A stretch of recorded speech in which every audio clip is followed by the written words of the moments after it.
Que nuestro amado Señor, lleno de gracia y de verdad, sumerja sus corazones en el río de su Espíritu.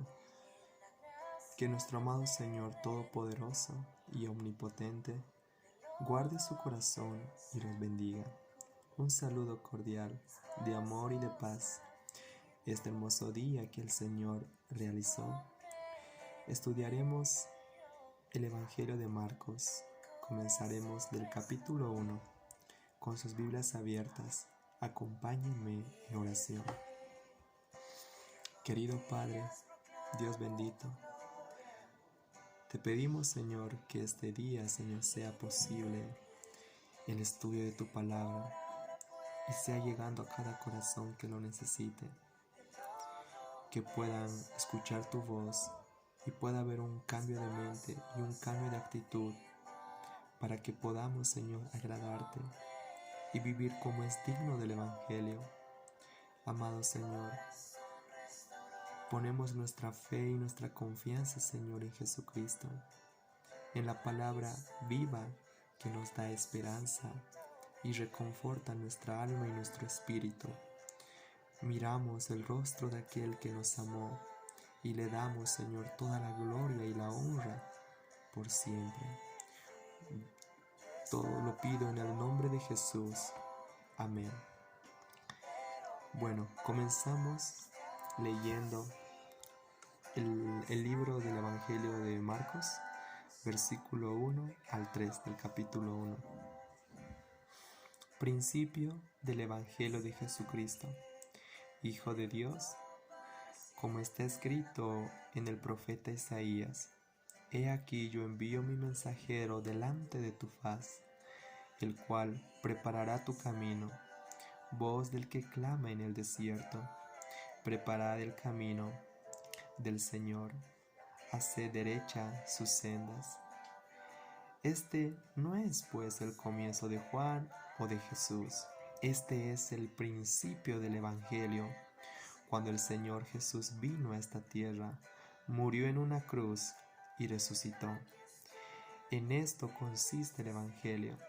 En las Sagradas Escrituras se registran 3 comienzos. Vamos a enumerarlos por orden. 1. En el principio Dios creó los cielos y la tierra. Juan capítulo 1, versículo 1. Esta declaración se remonta a un pasado inmemorial y a un comienzo sin fecha, anterior al tiempo. Aquí la mente humana solo puede andar a tintas. Es lógica antes que cronológica. ¿Por qué? Para entender antes necesito poner mi punto de partida en algún momento del pasado para así ponerme en movimiento y continuar. Si veo un avión volando, asumo que en algún lugar se encuentra un aeropuerto, aunque no sé dónde éste se encuentre. Sé que el avión debió despegar de alguna parte. Así, cuando contemplo el universo, sé que comenzó en algún lugar y que allí se encontraba Dios. No sé nada sobre el principio, pero Dios vino desde la eternidad para encontrarse con nosotros. Yo solo tengo que fijar el punto de partida en el lugar y momento en que Él se reunió con nosotros, en un pasado tan remoto como pueda imaginar, y darme cuenta de que Él se encontraba allí antes de ese momento. 2. En el principio Dios creó los cielos y la tierra. Génesis capítulo 1, versículo 1. En este pasaje bíblico salimos de la eternidad y nos introducimos al tiempo. Sin embargo, aunque muchos han intentado introducir e indagar la fecha en donde nos reunimos, las conjeturas abarcan un periodo que se extiende entre las cifras aproximadas de 6 billones y 3.000 billones de años. Sabemos muy poco al respecto, pero cuando lleguemos a la presencia de Dios y comencemos a conocer del mismo modo en que Él nos conoce a nosotros, entonces nos daremos cuenta que hemos estado viendo la realidad de manera borrosa, con poca claridad, como a través de un espejo imperfecto. En ese día futuro nos sorprenderemos de nuestra pasada ignorancia, porque nuestro Dios es inmensamente grande y dispuso los de suficiente tiempo para crear. 3. El principio del Evangelio. Dice en Marcos capítulo 1 versículo 1, esta frase es la misma en la que encontramos en la primera carta de Juan, capítulo 1 versículo 1, lo que existía desde el principio. Así que tenemos una fecha, se remontaba a Jesucristo. En el preciso momento en que asumió una naturaleza humana, física, Jesucristo es el Evangelio. Entonces, este Evangelio de Marcos, que tiene pocas citas del Antiguo Testamento, incluye dos de ellas, dos profecías. Los romanos sabían muy poco sobre profecías, pero el escritor siguió esa norma para mostrarles que aquel personaje del cual se habla no necesitaba una genealogía, aunque sí quería algunas referencias. Y así fue que Marcos demostró que las referencias sobre Jesús remontaban a los del profeta Isaías y Malaquías. Tanto Juan como Marcos declararon que la llegada de Juan el Bautista cumplía las profecías pronunciadas sobre este último, que sería el precursor de Cristo. Continuemos leyendo el versículo 4. Juan el Bautista apareció en el desierto predicando el bautismo de arrepentimiento para el perdón de pecados. Aquí es importante aclarar que el ministerio de Juan el Bautista tenía un carácter preparatorio, en el sentido de preparar a las personas para la venida de Jesucristo al mundo, porque Jesucristo sería el que perdonaría los pecados. En el relato continúa en los versículos 5 y 6, y acudía a él toda región de Judea y toda la gente de Jerusalén, y confesaban sus pecados, eran bautizados por él en el río Jordán. Juan estaba vestido de pelo de camello, tenía cinto de cuero en la cintura y comía langostas y miel silvestre. Juan el Bautista era un hombre extraordinario, no solo por su mensaje, sino también por su forma de vestir y por los alimentos que comía. Había sido separado para este ministerio. Pertenecía a la orden de los sacerdotes de la tribu de Leví y se esperaba que sirviese en el templo de Jerusalén, pero Dios le había llamado a ser profeta y por ese motivo se encontraba predicando en el desierto, y mucha gente se había dirigido a aquel lugar para escucharle. En la actualidad, las iglesias u organizaciones están situadas donde la gente vive, en lugares céntricos o bien comunicados para facilitar el acceso rápido y cómodo a las personas. Juan el Bautista no siguió esa estrategia, sino que se alejó hacia la soledad del desierto, y fueron las multitudes las que tuvieron que dirigirse hacia allí para poder escucharle. Escuchemos lo que dice el versículo 7.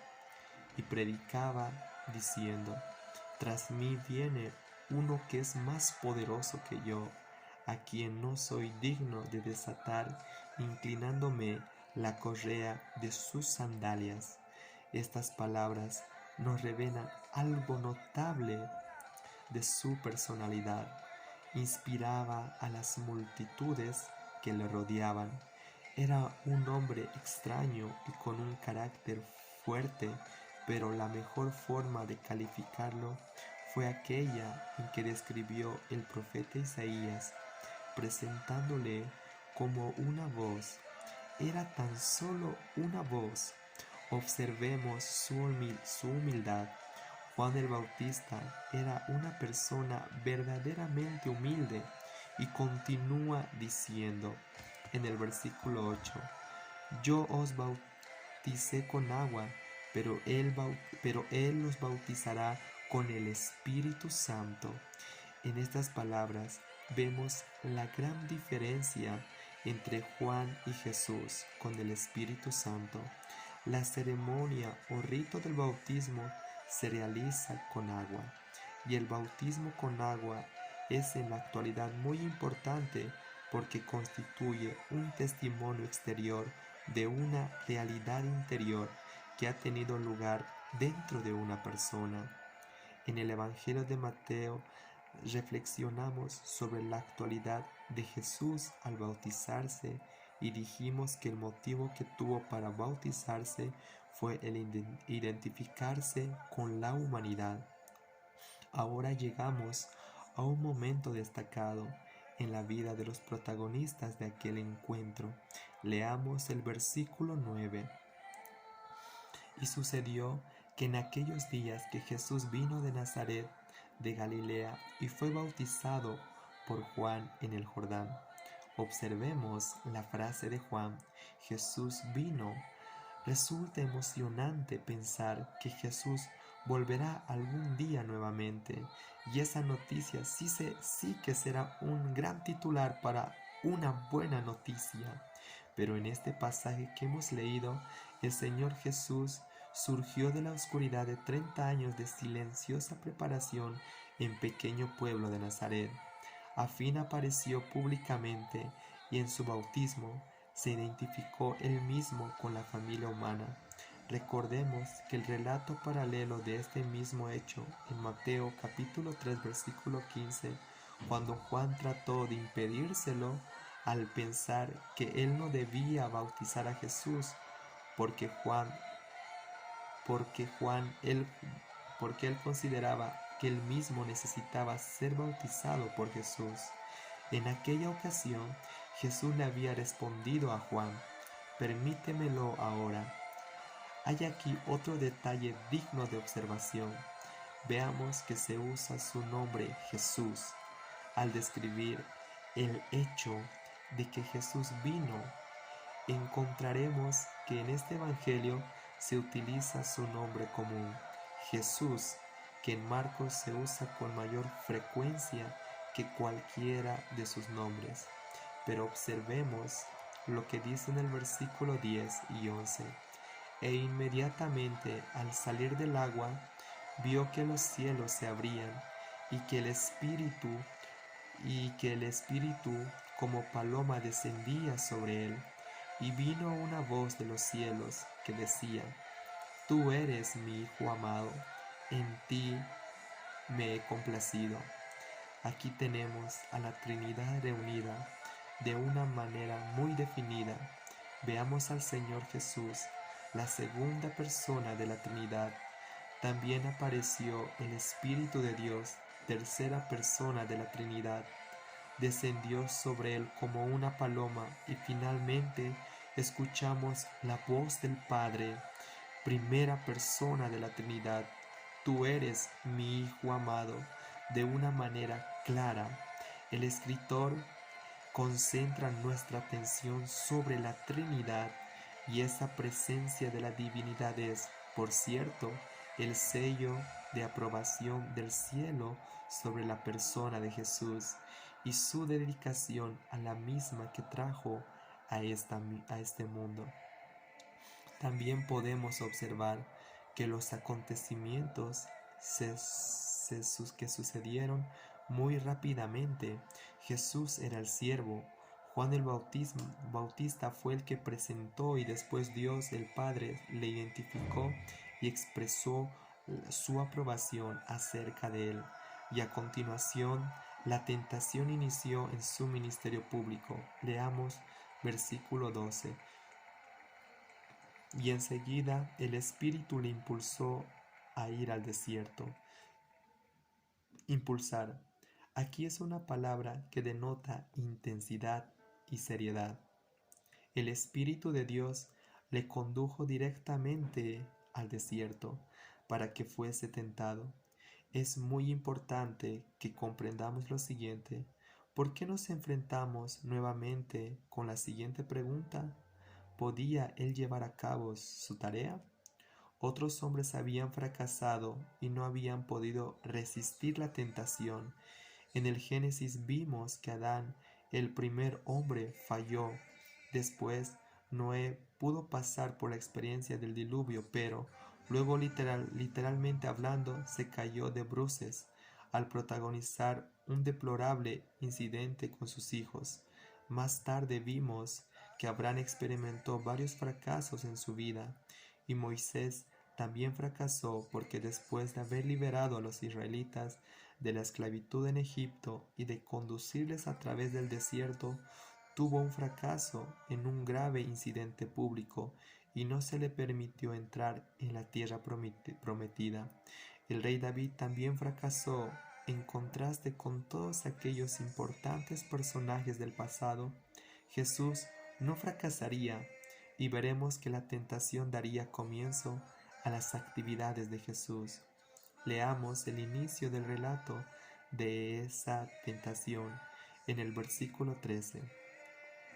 Y estuvo en el desierto 40 días, siendo tentado por Satanás, y estaba entre las fieras, y los ángeles le servían.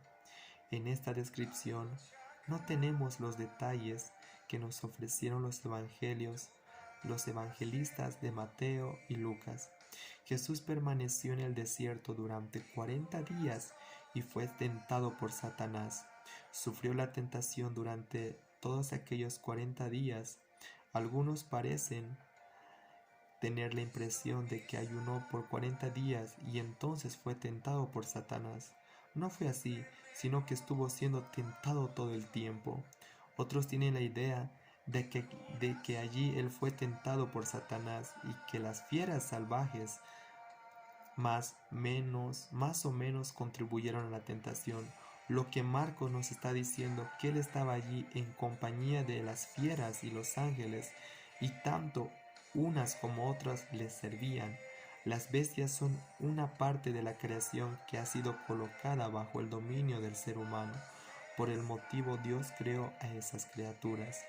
Recordemos que cuando estudiamos el Génesis, afirmamos que todo en aquel libro constituía una preparación para hacer un hogar para el ser humano.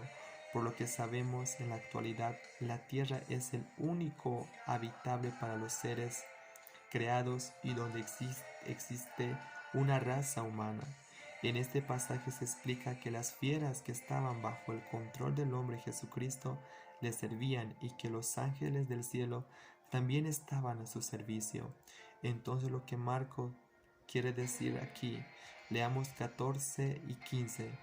Después que Juan había sido encarcelado, Jesús vino de Galilea proclamando el Evangelio de Dios y diciendo: el tiempo se ha cumplido en el reino de Dios. El reino de Dios se ha acercado. Arrepentíos y creed en el Evangelio. Después de la tentación, encontramos a Jesús comenzando su ministerio y actividades públicas. Observemos una vez más el destacado titular del escritor de Marcos. Jesús vino. Después de que Juan el Bautista fuese encarcelado, Jesús llegó a Galilea. Comenzó allí a desempeñar su ministerio predicando el Evangelio de Dios, como dice el texto bíblico, diciendo que había llegado el tiempo y que el reino de Dios estaba cerca. El Evangelio de Dios consistía en anunciar que el reino de Dios se encontraba cerca. En el Evangelio de Mateo se menciona el reino de los cielos y surge la pregunta: ¿hay alguna diferencia entre el reino de Dios y el reino de los cielos? Sí, la hay. También hay una superposición. El reino de los cielos es el gobierno de Dios sobre la tierra, y el reino de Dios incluye la totalidad de su universo, incluye más allá de los límites de esta tierra. Así que el reino de los cielos está en el reino de Dios. Mateo estaba aplicando el gobierno de Dios específicamente a esta tierra. En cambio, Marcos estaba extendiéndose más allá, incluyendo una zona más amplia porque el reino de Dios abarca todo el universo con todas sus criaturas, por lo que la tierra se refiere decir el reino de los cielos se ha acercado, o decir el reino de Dios se ha acercado. Sería pronunciar dos frases sinónimas, es decir, que equivaldría a lo mismo. Pero el reino de Dios incluiría además regiones situadas más allá de la tierra, mientras que, como acabo de decir, el reino de los cielos significa el gobierno de los cielos sobre la tierra.